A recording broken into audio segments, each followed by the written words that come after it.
ಎಲ್ಲರಿಗೂ ನಮಸ್ಕಾರ. ರಹಸ್ಯ ವೇದದ ವಿಶೇಷ ಸಂಚಿಕೆಗೆ ನಿಮಗೆ ಸ್ವಾಗತ. ನಮ್ಮ ಜ್ಯೋತಿಷ್ಯ ಶಾಸ್ತ್ರದಲ್ಲಿ ಪ್ರತಿಯೊಂದು ನಕ್ಷತ್ರವು ತನ್ನದೇ ಆದ ವಿಶಿಷ್ಟ ಶಕ್ತಿ ಮತ್ತು ರಹಸ್ಯಗಳನ್ನು ಹೊಂದಿದೆ. 27 ನಕ್ಷತ್ರಗಳ ಸರಣಿಯಲ್ಲಿ ಅಶ್ವಿನಿ ನಕ್ಷತ್ರದ ನಂತರ ಬರುವ ಎರಡನೇ ನಕ್ಷತ್ರವೇ ಭರಣಿ ನಕ್ಷತ್ರ.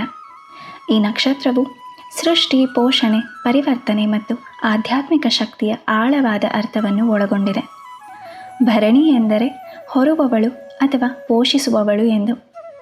ಇಂದು ನಾವು ಭರಣಿ ನಕ್ಷತ್ರದ ರಹಸ್ಯಗಳನ್ನು, ಅದರ ಐತಿಹಾಸಿಕ, ಪೌರಾಣಿಕ, ಆಧ್ಯಾತ್ಮಿಕ, ಕರ್ಮಿಕ ಮತ್ತು ವೈಜ್ಞಾನಿಕ ಮಹತ್ವವನ್ನು ವಿವರವಾಗಿ ತಿಳಿಯೋಣ. ಈ ನಕ್ಷತ್ರದಲ್ಲಿ ಜನಿಸಿದವರ ಗುಣಲಕ್ಷಣಗಳು, ಆರೋಗ್ಯ, ಸಂಪತ್ತು ಮತ್ತು ಯಶಸ್ಸನ್ನು ಸಾಧಿಸಲು ಅನುಸರಿಸಬೇಕಾದ ಮಾರ್ಗೋಪಾಯಗಳನ್ನು ಸಹ ಈ ವಿಡಿಯೋದ ಮುಖಾಂತರ ನಿಮಗೆ ತಿಳಿಸಿದ್ದೇನೆ. ನಿಮ್ಮ ಜೀವನದಲ್ಲಿ ಧನಾತ್ಮಕ ಬದಲಾವಣೆಗಳನ್ನು ತರಲು ಈ ಮಾಹಿತಿ ನಿಮಗೆ ಖಂಡಿತವಾಗಿಯೂ ಉಪಯೋಗವಾಗಲಿದೆ. ಬನ್ನಿ, ಮೊದಲು ಭರಣಿ ನಕ್ಷತ್ರದ ಐತಿಹಾಸಿಕ ಮತ್ತು ಪೌರಾಣಿಕ ಹಿನ್ನೆಲೆಯನ್ನು ತಿಳಿಯೋಣ. ನಮ್ಮ ವೇದಗಳು ಮತ್ತು ಪುರಾಣಗಳಲ್ಲಿ ಭರಣಿ ನಕ್ಷತ್ರಕ್ಕೆ ವಿಶೇಷ ಸ್ಥಾನವಿದೆ. ಈ ನಕ್ಷತ್ರದ ಅಧಿಪತಿ ಯಮಧರ್ಮರಾಯ. ಯಮಧರ್ಮರಾಯನನ್ನು ಕೇವಲ ಮೃತ್ಯು ದೇವತೆ ಎಂದು ಮಾತ್ರವಲ್ಲದೆ ಧರ್ಮದೇವತೆ, ನ್ಯಾಯದ ಅಧಿಪತಿ ಮತ್ತು ಕರ್ಮಫಲದಾತ ಎಂದು ಪರಿಗಣಿಸಲಾಗುತ್ತದೆ. ಸೃಷ್ಟಿಯ ಪ್ರತಿಯೊಂದು ಜೀವಿಯು ತನ್ನ ಕರ್ಮಕ್ಕನುಗುಣವಾಗಿ ಫಲವನ್ನು ಪಡೆಯುವಂತೆ ನೋಡಿಕೊಳ್ಳುವವನು ಯಮಧರ್ಮರಾಯ. ಭರಣಿ ನಕ್ಷತ್ರವು ಈ ಯಮನ ಶಕ್ತಿಯನ್ನು ಪ್ರತಿಬಿಂಬಿಸುತ್ತದೆ. ಇದು ಜೀವ ಮತ್ತು ಸಾವಿನ ನಡುವಿನ ಚಕ್ರವನ್ನು, ಸೃಷ್ಟಿ ಮತ್ತು ವಿನಾಶದ ಚಕ್ರವನ್ನು ಪ್ರತಿನಿಧಿಸುತ್ತದೆ. ಭರಣಿ ನಕ್ಷತ್ರವು ಮೇಷರಾಶಿಯ 13 ಡಿಗ್ರಿ 20 ಕಲಾ ಭಾಗದಿಂದ 26 ಡಿಗ್ರಿ 40 ಕಲಾ ಭಾಗದವರೆಗೂ ಹರಡಿದೆ. ಅಂದರೆ ರಾಶಿ ಚಕ್ರದ 2ನೇ ಹಂತ ಎಂದು. ಈ ನಕ್ಷತ್ರವು ಸ್ತ್ರೀಲಿಂಗ ಸ್ವಭಾವವನ್ನು ಹೊಂದಿದ್ದು ಸೃಜನಶೀಲತೆ, ಪೋಷಣೆ, ಧೈರ್ಯ ಮತ್ತು ಪರಿವರ್ತನೆಯನ್ನು ಸೂಚಿಸುತ್ತದೆ. ಇದರ ಅಧಿಪತಿ ಗ್ರಹ ಶುಕ್ರಗ್ರಹ. ಶುಕ್ರನು ಸೌಂದರ್ಯ, ಪ್ರೀತಿ, ಕಲೆ ಮತ್ತು ಭೌತಿಕ ಸುಖಗಳ ಪ್ರತಿನಿಧಿಯಾಗಿದ್ದಾನೆ. ಭರಣಿ ನಕ್ಷತ್ರದಲ್ಲಿ ಜನಿಸಿದವರ ಮೇಲೆ ಈ ದೈವಿಕ ಗುಣಗಳು ಹೇಗೆ ಪ್ರಭಾವ ಬೀರುತ್ತವೆ ಎಂದು ತಿಳಿಯೋಣ. ಭರಣಿ ನಕ್ಷತ್ರದಲ್ಲಿ ಜನಿಸಿದವರು ಯಮಧರ್ಮರಾಯನಂತಹ ಧರ್ಮನಿಷ್ಠೆ ಮತ್ತು ಶುಕ್ರನಂತಹ ಸೃಜನಶೀಲ ಗುಣಗಳನ್ನು ಹೊಂದಿರ್ತಾರೆ. ಇವರು ಜೀವನದಲ್ಲಿ ಯಾವುದಕ್ಕೂ ಹೆದರದ ಧೈರ್ಯಶಾಲಿಗಳು ಮತ್ತು ತಮ್ಮದೇ ಆದ ಮಾರ್ಗವನ್ನು ಕಂಡುಕೊಳ್ಳುವವರು. ಭರಣಿ ಎಂದರೆ ಹೊರುವವಳು. ಇವರು ಯಾವುದೇ ಕಷ್ಟಗಳನ್ನು, ಜವಾಬ್ದಾರಿಗಳನ್ನು ಧೈರ್ಯದಿಂದ ನಿಭಾಯಿಸುವ ಶಕ್ತಿ ಹೊಂದಿರ್ತಾರೆ. ಇವರಲ್ಲಿ ಅದಮ್ಯ ದೃಢ ಸಂಕಲ್ಪ ಇರುತ್ತದೆ. ಶುಕ್ರನ ಪ್ರಭಾವದಿಂದಾಗಿ ಇವರು ಕಲೆ, ಸಂಗೀತ, ನೃತ್ಯ, ಸಾಹಿತ್ಯದಂತಹ ಸೃಜನಶೀಲ ಕ್ಷೇತ್ರಗಳಲ್ಲಿ ವಿಶೇಷ ಆಸಕ್ತಿ ಮತ್ತು ಸಾಮರ್ಥ್ಯ ಹೊಂದಿರ್ತಾರೆ. ಇವರು ಸೌಂದರ್ಯ ಪ್ರಿಯರೂ ಹೌದು. ಇತರರನ್ನು ಪೋಷಿಸುವ, ಬೆಂಬಲಿಸುವ ಮತ್ತು ನೋಡಿಕೊಳ್ಳುವ ಗುಣ ಇವರಲ್ಲಿ ಹೆಚ್ಚಾಗಿ ಇರುತ್ತದೆ. ಇವರು ಉತ್ತಮ ಸ್ನೇಹಿತರು, ಸಂಗಾತಿಗಳು ಮತ್ತು ಪೋಷಕರಾಗಿರುತ್ತಾರೆ. ಯಮಧರ್ಮರಾಯನ ಪ್ರಭಾವದಿಂದಾಗಿ ಇವರು ಯಾವುದೇ ಕಷ್ಟದ ಪರಿಸ್ಥಿತಿಯಲ್ಲೂ ಸಹ ಧೈರ್ಯವಾಗಿ ಇರುತ್ತಾರೆ. ಇವರು ನಿರ್ಭಯ ಸ್ವಭಾವದವರಾಗಿರುತ್ತಾರೆ. ಇವರು ತಮ್ಮ ಜೀವನದಲ್ಲಿ ದೊಡ್ಡ ಬದಲಾವಣೆಗಳನ್ನು ತರಬಲ್ಲರು ಮತ್ತು ಇತರರ ಜೀವನದಲ್ಲೂ ಸಹ ಪರಿವರ್ತನೆ ತರಲು ಸಹಾಯ ಮಾಡಬಲ್ಲರು. ಹಳೆಯದನ್ನು ಬಿಟ್ಟು ಹೊಸದನ್ನು ಅಳವಡಿಸಿಕೊಳ್ಳುವ ಗುಣ ಇವರಲ್ಲಿ ಹೆಚ್ಚಾಗಿರುತ್ತದೆ. ಶುಕ್ರನ ಪ್ರಭಾವದಿಂದ ಇವರು ನೈಸರ್ಗಿಕವಾಗಿ ಆಕರ್ಷಕ ವ್ಯಕ್ತಿತ್ವವನ್ನು ಹೊಂದಿರುತ್ತಾರೆ. ಜನರು ಇವರ ಕಡೆಗೆ ಸುಲಭವಾಗಿ ಆಕರ್ಷಿತರಾಗುತ್ತಾರೆ. ಇವರು ವಿಶ್ವಾಸಾರ್ಹರು ಮತ್ತು ತಮ್ಮ ಮಾತಿಗೆ ಬದ್ಧರಾಗಿರುತ್ತಾರೆ. ಸಂಬಂಧಗಳಲ್ಲಿ ಪ್ರಾಮಾಣಿಕತೆಯನ್ನು ಬಯಸುತ್ತಾರೆ.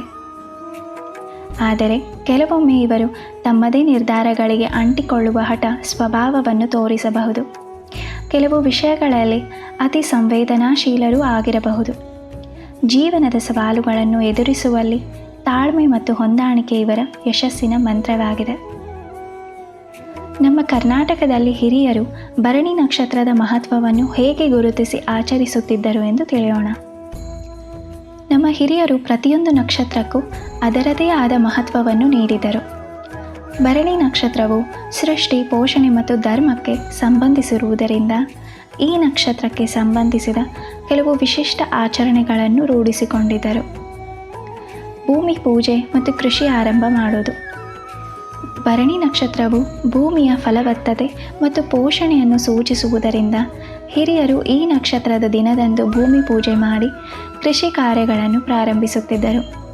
ಇದು ಉತ್ತಮ ಫಸಲಿಗೆ ಮತ್ತು ಸಮೃದ್ಧಿಗೆ ಕಾರಣವಾಗುತ್ತದೆ ಎಂದು ನಂಬಿದ್ದರು. ಗ್ರಾಮ ದೇವತೆಗಳು ಭೂಮಿಯ ಪೋಷಕರು ಮತ್ತು ಧರ್ಮದ ರಕ್ಷಕರು ಎಂದು ನಂಬಲಾಗಿದೆ. ಭರಣಿ ನಕ್ಷತ್ರದಂದು ಗ್ರಾಮ ದೇವತೆಗಳಿಗೆ ವಿಶೇಷ ಪೂಜೆ ಸಲ್ಲಿಸಿ ಇಡೀ ಗ್ರಾಮದ ಯೋಗಕ್ಷೇಮಕ್ಕಾಗಿ ಪ್ರಾರ್ಥಿಸುವ ಪದ್ಧತಿ ಇತ್ತು. ಯಮಧರ್ಮರಾಯನು ನ್ಯಾಯ ಮತ್ತು ಕರ್ಮಫಲದ ಅಧಿಪತಿಯಾಗಿರುವುದರಿಂದ ಭರಣಿ ನಕ್ಷತ್ರದ ದಿನದಂದು ದಾನ ಮಾಡುವುದು, ನಿರ್ಗತಿಕರಿಗೆ ಅನ್ನ ಸಂತರ್ಪಣೆ ಮಾಡುವುದು ಮತ್ತು ಬಡವರಿಗೆ ಸಹಾಯ ಮಾಡುವುದು ಅತಿ ಪುಣ್ಯಕರವೆಂದು ಭಾವಿಸಲಾಗಿತ್ತು. ಇದು ಕರ್ಮದೋಷಗಳನ್ನು ನಿವಾರಿಸುತ್ತದೆ ಎಂದು ನಂಬಿದ್ದರು. ಹಸುವು ಪೋಷಣೆಯ ಸಂಕೇತ. ಭರಣಿ ನಕ್ಷತ್ರದಂದು ಗೋಪೂಜೆ ಮಾಡಿ ಹಸುವಿಗೆ ಆಹಾರ ನೀಡುವುದು ಮತ್ತು ಗೋಸೇವೆ ಮಾಡುವುದು ಸಹ ವಿಶಿಷ್ಟ ಆಚರಣೆಯಾಗಿತ್ತು. ಭರಣಿ ನಕ್ಷತ್ರವು ಕೇವಲ ಜ್ಯೋತಿಷ್ಯದ ವಿಷಯವಲ್ಲ, ಇದರ ಆಳದಲ್ಲಿ ಆಧ್ಯಾತ್ಮಿಕ, ಕಾರ್ಮಿಕ ಮತ್ತು ವೈಜ್ಞಾನಿಕ ರಹಸ್ಯಗಳು ಅಡಗಿವೆ. ಭರಣಿ ನಕ್ಷತ್ರವು ಜೀವ ಮತ್ತು ಮೃತ್ಯು, ಸೃಷ್ಟಿ ಮತ್ತು ವಿನಾಶದ ಚಕ್ರವನ್ನು ಪ್ರತಿನಿಧಿಸುತ್ತದೆ. ಇದು ಜೀವನದ ಅನಿವಾರ್ಯ ಬದಲಾವಣೆಗಳನ್ನು ಮತ್ತು ಕರ್ಮಫಲದ ಸತ್ಯವನ್ನು ನೆನಪಿಸುತ್ತದೆ. ಈ ನಕ್ಷತ್ರವು ಪೋಷಣೆ ಮತ್ತು ಸಮೃದ್ಧಿಯ ಪ್ರತೀಕ. ಭರಣಿ ನಕ್ಷತ್ರದಲ್ಲಿ ಆಧ್ಯಾತ್ಮಿಕ ಅಭ್ಯಾಸಗಳನ್ನು ಮಾಡುವುದರಿಂದ ಆತ್ಮವನ್ನು ಪೋಷಿಸಿ ಜೀವನದಲ್ಲಿ ಸಮೃದ್ಧಿ ಮತ್ತು ಸಂತೋಷವನ್ನು ಪಡೆಯಬಹುದು. ಯಮಧರ್ಮರಾಯನು ಕರ್ಮದ ಅಧಿಪತಿಯಾದ್ದರಿಂದ ಭರಣಿ ನಕ್ಷತ್ರವು ನಮ್ಮ ಕರ್ಮಗಳ ಫಲಿತಾಂಶಗಳ ಬಗ್ಗೆ ಅರಿವು ಮೂಡಿಸುತ್ತಾನೆ. ಸತ್ಕರ್ಮಗಳನ್ನು ಮಾಡುವ ಮಹತ್ವವನ್ನು ಇದು ಒತ್ತಿ ಹೇಳುತ್ತದೆ. ಜೀವನದ ಚಕ್ರವನ್ನು ಅರ್ಥ ಮಾಡಿಕೊಳ್ಳುವ ಮೂಲಕ ಭರಣಿ ನಕ್ಷತ್ರದಲ್ಲಿ ಆಧ್ಯಾತ್ಮಿಕ ಜ್ಞಾನವನ್ನು ಅರಸುವುದರಿಂದ ಮೋಕ್ಷದ ಮಾರ್ಗದ ಕಡೆಗೆ ಸಾಗಬಹುದು. ಭರಣಿ ನಕ್ಷತ್ರದ ಅಧಿಪತಿ ಶುಕ್ರ ಗ್ರಹ. ಶುಕ್ರನು ಸೌಂದರ್ಯ, ಸಂತೋಷ ಮತ್ತು ಸೃಜನಶೀಲತೆಗೆ ಸಂಬಂಧಿಸಿದೆ. ವೈಜ್ಞಾನಿಕವಾಗಿ ಶುಕ್ರ ಗ್ರಹದಿಂದ ಬರುವ ಶಕ್ತಿ ತರಂಗಗಳು ಭೂಮಿಯ ವಾತಾವರಣ ಮತ್ತು ಅದರ ಮೂಲಕ ಜೀವಗಳ ಮೇಲೆ ಪ್ರಭಾವ ಬೀರಬಹುದು. ಇದು ಸೌಂದರ್ಯ ಪ್ರಜ್ಞೆ, ಸಂತೋಷದ ಮಟ್ಟ ಮತ್ತು ಕಲಾತ್ಮಕ ಅಭಿಶಕ್ತಿಗಳನ್ನು ಪ್ರಚೋದಿಸಬಹುದು. ಜ್ಯೋತಿಷ್ಯವು ವ್ಯಕ್ತಿಯ ಜೈವಿಕ ಲಯಗಳು ಮತ್ತು ಬ್ರಹ್ಮಾಂಡದ ಲಯಗಳ ನಡುವಿನ ಸಂಬಂಧವನ್ನು ಅಧ್ಯಯನ ಮಾಡುತ್ತದೆ. ಭರಣಿ ನಕ್ಷತ್ರದಲ್ಲಿ ಜನಿಸಿದವರ ದೇಹ ಮತ್ತು ಮನಸ್ಸು ನಿರ್ದಿಷ್ಟ ಲಯಗಳನ್ನು ಹೊಂದಿರುತ್ತವೆ. ಇದು ಅವರ ಸೃಜನಶೀಲತೆ, ಪೋಷಣೆಯ ಗುಣ ಮತ್ತು ಭಾವನಾತ್ಮಕ ಸಮತೋಲನದ ಮೇಲೆ ಪರಿಣಾಮ ಬೀರಬಹುದು ಎಂದು ಈ ಅಧ್ಯಯನಗಳು ಸೂಚಿಸುತ್ತವೆ. ಭರಣಿ ನಕ್ಷತ್ರದಲ್ಲಿ ಜನಿಸಿದವರು ತಮ್ಮ ಜೀವನವನ್ನು ಇನ್ನಷ್ಟು ಉತ್ತಮಗೊಳಿಸಲು, ಶಕ್ತಿ ಮತ್ತು ಯಶಸ್ಸನ್ನು ಪಡೆಯಲು ಇಲ್ಲಿ ಕೆಲವು ಪರಿಹಾರಗಳನ್ನು ತಿಳಿಸಿದ್ದೇನೆ. ಭರಣಿ ನಕ್ಷತ್ರದ ಮೂಲ ಮಂತ್ರ ಓಂ ಭರಣಿ ನಕ್ಷತ್ರಾಯ ನಮಃ. ಇದನ್ನು ದಿನನಿತ್ಯ 108 ಬಾರಿ ಜಪಿಸಿ. ಇದು ಭರಣಿ ನಕ್ಷತ್ರದ ಶುಭ ಪ್ರಭಾವಗಳನ್ನು ಹೆಚ್ಚಿಸಿ ಪೋಷಣೆ, ಸೃಜನಶೀಲತೆ ಮತ್ತು ದೃಢತೆಯನ್ನು ನೀಡುತ್ತದೆ. ಯಮಧರ್ಮರಾಯನ ಮೂಲ ಮಂತ್ರ ಓಂ ಯಮಾಯ ನಮಃ. ಇದನ್ನು ಸಹ 108 ಬಾರಿ ಜಪಿಸಿ. ಇದು ಧರ್ಮನಿಷ್ಠೆ, ನ್ಯಾಯಸಮ್ಮತತೆ ಮತ್ತು ಜೀವನದ ಸವಾಲುಗಳನ್ನು ಧೈರ್ಯದಿಂದ ಎದುರಿಸುವ ಶಕ್ತಿಯನ್ನು ನೀಡುತ್ತದೆ. ಕರ್ಮದೋಷ ನಿವಾರಣೆಗೂ ಕೂಡ ಸಹಾಯ ಮಾಡುತ್ತದೆ. ಶುಕ್ರ ಗ್ರಹ ಮೂಲ ಮಂತ್ರ ಓಂ ಶುಂ ಶುಕ್ರಾಯ ನಮಃ. ಇದನ್ನು ನಿತ್ಯ 108 ಬಾರಿ ಜಪಿಸಿ. ಶುಕ್ರನ ಶುಭ ಪರಿಣಾಮಗಳನ್ನು ಹೆಚ್ಚಿಸಿ ಸೌಂದರ್ಯ, ಕಲೆ, ಪ್ರೀತಿ ಮತ್ತು ಬೌದ್ಧಿಕ ಸಮೃದ್ಧಿಯನ್ನು ತರುತ್ತದೆ. ಭರಣಿ ನಕ್ಷತ್ರದ ಆರಾಧ್ಯ ವೃಕ್ಷ ನೆಲ್ಲಿಕಾಯಿ ಮರ ಅಥವಾ ಅಗಸೆ ಮರ. ಈ ಮರಗಳನ್ನು ನೆಟ್ಟು ಪೋಷಿಸುವುದು ಅಥವಾ ಇವುಗಳಿಗೆ ಪೂಜೆ ಸಲ್ಲಿಸುವುದು ತುಂಬ ಶುಭಕರ. ಭರಣಿ ನಕ್ಷತ್ರದ ದಿನದಂದು ಅಥವಾ ಶುಕ್ರವಾರದಂದು ಅನ್ನದಾನ, ಬಟ್ಟೆದಾನ, ಅಕ್ಕಿ, ಎಣ್ಣೆ, ಎಳ್ಳು, ತುಪ್ಪ ಅಥವಾ ಬಿಳಿ ಹೂವುಗಳನ್ನು ದಾನ ಮಾಡುವುದು ಉತ್ತಮ. ಇದನ್ನು ನಿರ್ಗತಿಕರು, ವೃದ್ಧಾಶ್ರಮಗಳಿಗೆ ಸಹಾಯ ಮಾಡಿ. ಶುಕ್ರವಾರದಂದು ಲಕ್ಷ್ಮೀದೇವಿ, ದುರ್ಗಾದೇವಿ ಅಥವಾ ಇತರ ಸ್ತ್ರೀ ದೇವತೆಗಳನ್ನು ಪೂಜಿಸುವುದರಿಂದ ಶುಕ್ರನ ಅನುಗ್ರಹ ದೊರೆಯುತ್ತದೆ.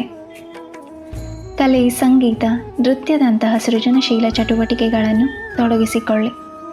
ಇದು ಶುಕ್ರನ ಶಕ್ತಿಯನ್ನು ಸಕಾರಾತ್ಮಕವಾಗಿ ಬಳಸಿಕೊಳ್ಳಲು ಸಹಾಯ ಮಾಡುತ್ತದೆ. ನಿಮ್ಮ ಸುತ್ತಮುತ್ತಲಿನವರನ್ನು, ಪ್ರಾಣಿಗಳನ್ನು ಮತ್ತು ಪ್ರಕೃತಿಯನ್ನು ಪೋಷಿಸಿ ಕಾಳಜಿ ವಹಿಸಿ. ಜೀವನದ ಸವಾಲುಗಳನ್ನು ಎದುರಿಸುವಲ್ಲಿ ತಾಳ್ಮೆ ಮತ್ತು ಹೊಂದಾಣಿಕೆ ಗುಣಗಳನ್ನು ಬೆಳೆಸಿಕೊಳ್ಳಿ. ಆತುರದ ನಿರ್ಧಾರಗಳನ್ನು ತಪ್ಪಿಸಿ.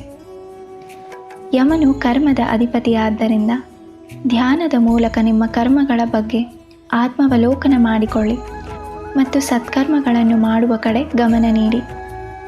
ಭರಣಿ ನಕ್ಷತ್ರದ ಅಧಿಪತಿ ಶುಕ್ರ ಗ್ರಹವಾಗಿರುವುದರಿಂದ ಜ್ಯೋತಿಷ್ಯ ಪಂಡಿತರ ಸಲಹೆಯ ಮೇರೆಗೆ ವಜ್ರ ಅಥವಾ ಶ್ವೇತ ನೀಲ ರತ್ನವನ್ನು ಧಾರಣೆ ಮಾಡಬಹುದು.